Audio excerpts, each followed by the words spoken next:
Halo para netizenku, selamat datang di channel Kacang ini.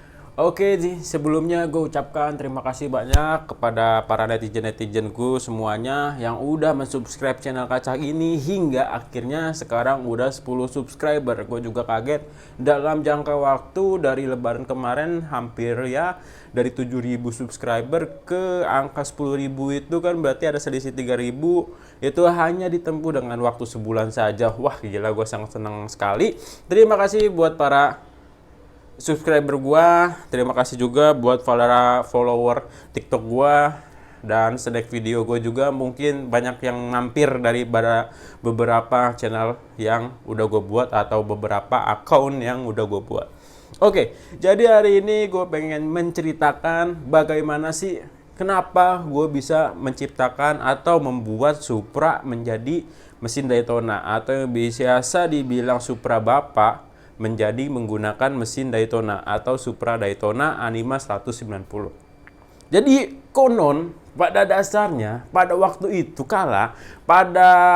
waktu itu di tahun 2019 ya kalau nggak salah ya. Jadi 2019 itu bapak gue pensiun, di mana bapak gue itu sudah berhenti bekerja dan akhirnya dia kaget akan kegiatannya karena sebelumnya dia melakukan aktivitas seperti orang bekerja pada umumnya ya. Pasti kalian juga yang seumuran gue yang bapaknya udah pada pensiun pasti bingung.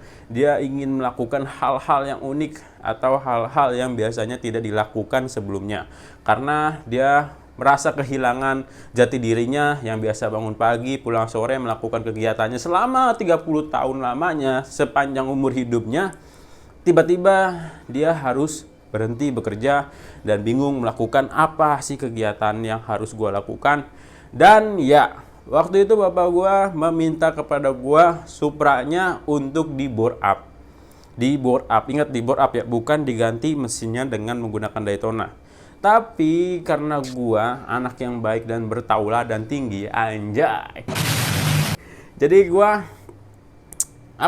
sebuah apresiasi atau memberikan sebuah hadiah lah ke bapak gua daripada di bore up ya, karena kita sama-sama tahu bahwa mesin C100 itu kalau di bore up ya paling nggak cuma 110 125 itu amannya nyampe situ doang. Kalau misalnya nyampe 150 mungkin teman-teman ada yang nyampe bikin 190 juga ya, untuk bapak-bapak nggak aman lah, karena kan bapak-bapak itu biasanya cenderung lebih males, lebih pengen sekali nyala, lebih pengen gampang. Tapi bapak gue ini agak unik, dia pengen motornya kenceng katanya, karena ya mungkin dia cuman pengen aja gitu. Dan hasilnya gue membelikan bapak gue mesin Daytona Anima 190 karena gue searching atau gue baca-baca tentang hal mesin ini, itu cocok dengan yang namanya rangka si Supra, yang dimana dia menggunakan kerangka dari mesin Daytona itu kerangkanya C100 ya. Honda Win sih gue ngelihatnya, Honda Win. Gue baca-baca Honda Win, oh ternyata rangkanya sama nih kayak Supra. Ya udah, hasilnya gue beli yang namanya tuh mesin Daytona tuh sebagai hadiah dari seorang anak ke bapak. Karena dulu motor gue tuh kalau misalnya kalian lihat ada KLX, Sonic, dan itu adalah motor-motor yang dimana bukan pakai uang gue pribadi, melainkan uang orang tua gue yang dibeliin ke gue dan dimodif dengan uang jajan gue, dan yang ngerjainnya bapak gue juga, karena di rumah gue montirnya yaitu bapak gue sendiri. Oleh sebab itu gue kayak memberikan hadiah, ya udahlah gue beliin, dan ternyata bapak gue seneng. Wih gila, mesin baru, mesin apaan nih? Dan di searching gue ceritain bahwa mesin ini adalah mesin balap untuk GP0 buat para pembalap pemula atau buat para pelatihan motor GP sebelum dia memasuki musimnya. Dia biasanya pramusim dia menggunakan mesin Daytona untuk happy atau memanaskan badannya supaya tetap kaku saat nanti di lintasan.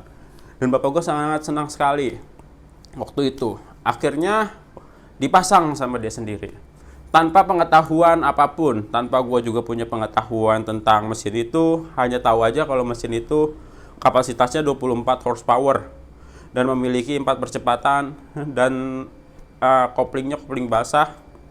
Tidak ada yang spesial dari mesinnya, biasa aja, cuman ini bawaan pabrik segelunggungan. tanpa pengetahuan lebih, kita harus menggunakan karbu apa yang cocok untuk kompresinya yang padat. Guys, jadi Kompresinya jawabannya itu nggak kalau nggak salah 12, kalau nggak salah 12 sampai 13-an. Gue nggak tahu harus pakai karbu apa, gue cuman iseng-iseng aja pakai karbu PWL atau PE ya. Pokoknya gue pakai punyanya karbu Ninja RR yang punya gue tuh, yang Pro Arm. Kalau misalnya kalian tahu, Ninja gue yang Pro Arm kan ada tuh, pernah dibikin. Nah itu gue pakai karbu itu. Terus karbu Ninja gue pakai PWK 28 Sutco. Nah habis itu dipasang kan. Pasti kalau kalian misalnya ngelihat channel gue dari awal, tahulah bapak gue masang, naikin mesin, bongkar, turun mesin itu sendiri. Gampang itu, karena PNP, rangkanya tinggal bongkar. Kelistrikannya pun semua yang masang bapak gue. Karena bapak gue engineer pesawat, jadi hal yang gampang lah, hal yang lumrah tentang masalah kelistrikan. Karena kelistrikan kan kurang lebih sama lah warna kabelnya. Kalau dari pabrik ya, kalau misalnya udah di custom biasanya kabelnya udah diubah-ubah, yang penting kabel. Nah kalau ini kan dari pabrik, kabelnya masih sama. Terus untuk lampu sen sama lampu remnya nyala semua untuk mesin ini, cuman untuk lampu giginya nggak nyala karena di mesinnya tidak include atau tidak dikasih sensor buat yang namanya operan gigi. Habis itu udah dah langsung pasang, berat. Gua ditugaskan ke Surabaya.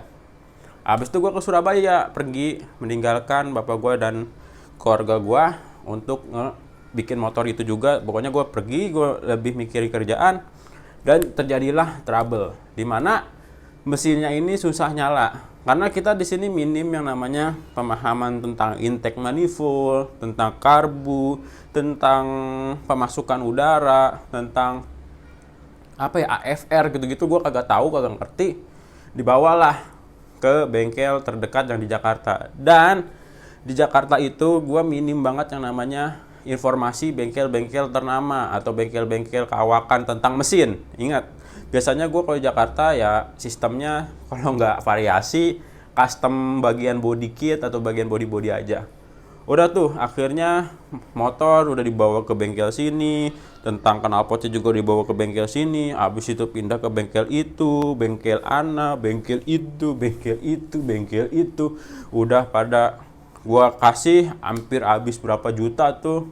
Cuman dapat yang namanya try and error. Cuman dapat try and errornya doang. Kita kagak dapat yang namanya motornya bisa menjadi lamsang, bisa menjadi enak. Gua kagak dapat sama sekali. Terus di mana PR-nya, harus shocknya juga diganti, depan belakangnya harus diganti, pelek juga harus diganti kan. Tapi karena mesinnya belum beres, jadinya gue lebih fokus ke mesin. Dan akhirnya gue pulang ke Jakarta lagi, tepatnya Tangerang sih ya, karena Tangerang Jakarta itu sebenarnya kota yang beda. Kenapa banyak orang yang nggak tahu Tangerang, jadi gue biasanya bilangnya Jakarta aja. Habis itu gue balik lagi ke Tangerang, gue diskusi sama bapak gue, motornya ternyata mangkrak. Waktu itu motornya mangkrak, didiemin sampai berbulan-bulan, sampai akhirnya perkabelannya rusak, digigitin tikus. Dan di situ gue udah mulai putus asa. Tapi teman gue si Reja, ada teman gue Reja yang punya NSR Astra, dia nyaranin ke gue, gimana kalau misalnya lu bawa ke Surabaya aja Gur, karena di Surabaya itu banyak anak Herex, atau lahirnya di mana Herex itu berada. Dan kita sama-sama tahu bahwa Herex itu memiliki yang namanya mesin jadul, tenaga besar, giginya ada 6. Bayangin, misalnya CB100, tapi kok giginya ada 6. Gimana ceritanya?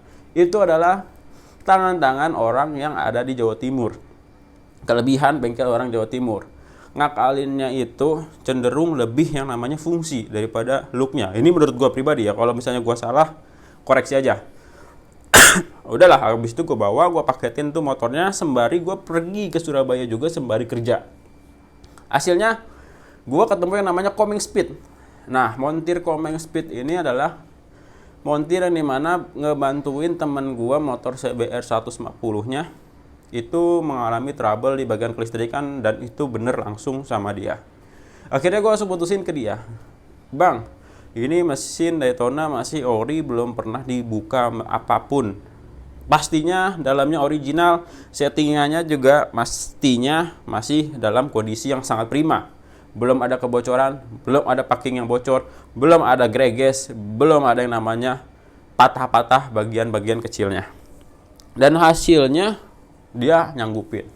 Oke, habis itu motor dimasukin, dibikin, dirancang dari pakai karbu PE, PWL, PWK, yang PWK 33, PWK 28, semuanya dicobain sama Mas Komeng. Dan hasilnya ternyata enak pakai PE 28 punya NSR. Tapi masih berebet. Kenapa berebet? Intake manifoldnya itu kepanjangan. Kenapa? Karena kerangkanya si Supra itu bentuknya kayak leher angsa. Dia naik gitu. Sedangkan intake manifold yang bawaannya si Daytona kan yang ke belakang. Nah itu gue geser ke pinggir, terus ditambah lagi yang namanya adapter buat ke karbunya.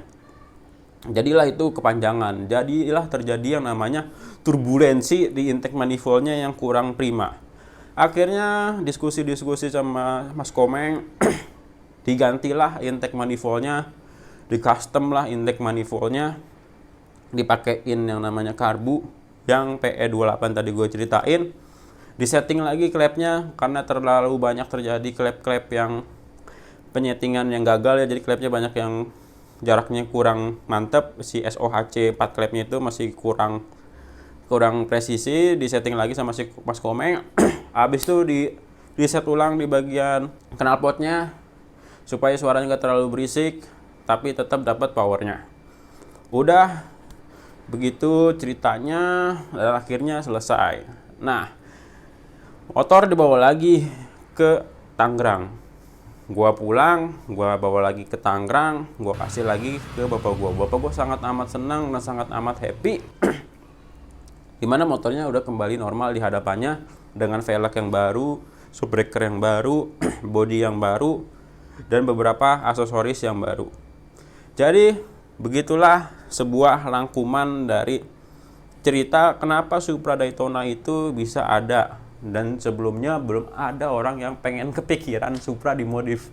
Karena gue pribadi pun kalau bukan karena permintaan bapak gue juga nggak bakal mau yang namanya Supra dimodif nyampe juta-jutaan, bahkan nyampe puluhan juta. Karena kenapa? Ini hanyalah sekedar motor Supra, mau dimodif kayak sehedon apapun ya tetap namanya Supra. Mendingan lu beli motor yang lain supaya menaikkan kasta. Tapi karena ini adalah untuk menyenangkan bapak gua, jadinya seperti itu. Dan dibawa ke masjid sama bapak gua buat yang namanya sholat. Ya, kalian tahu lah kalau bapak-bapak selalu sholat ke masjid. Udah tuh dibawa. Habis itu dia diteriakin sama temennya. Udah tua motornya berisik. Ya, alhasil motornya sekarang cuma dipakai buat jalan-jalan ke pasar, gak pernah dipakai buat ke masjid lagi. Dan gitulah rangkuman dari kenapa gue mau bikin Supra Daytona dan sejarah panjangnya hingga hampir 3 tahun gue ngebangun itu, penyebabnya apa, dan video-videonya semua sudah terangkum di playlist si Supra Daytona dari awal masang mesinnya, naikin mesinnya, unboxing mesinnya, nge-custom beberapa partnya, semua udah terangkum di playlist yang udah gue bikin. Nanti gue cantumin di linknya di sini. Dari gue yang nggak bisa ngomong, dari gue yang malu-malu bikin konten, semuanya udah gue bikin. Oke? Jadi gitu aja video kali ini untuk merayakan 10.000 subscriber gue. Akhirnya udah bisa nyampe 10.000 subscriber. Terima kasih banyak para netizen-netizenku. Gue sangat bersyukur. Jadi ya mungkin ada yang penasaran atau ada yang males ya nontonin channel-channel gue tentang Supra Daytona. Nah makanya gue bikin rangkumannya supaya kalau yang penasaran bisa ambil atau kutip bagian yang video yang udah gue buat perjalanan dari rangkuman ini. Jadi kan tadi gue ngeceritain dari mana gue bikinnya, dari mana gue naikin mesinnya, nurunin mesinnya, custom knalpotnya, gini gitu semuanya ada di video playlist Supra Daytona. Oke, udah gitu aja video kali ini. Sudah cukup banyak panjang lebar gue berbicara. Sampai jumpa di next episode. Guru Dika Hidayat pamit. Jangan lupa di like, comment, subscribe channel Kacang ini. Sampai jumpa. Bye bye.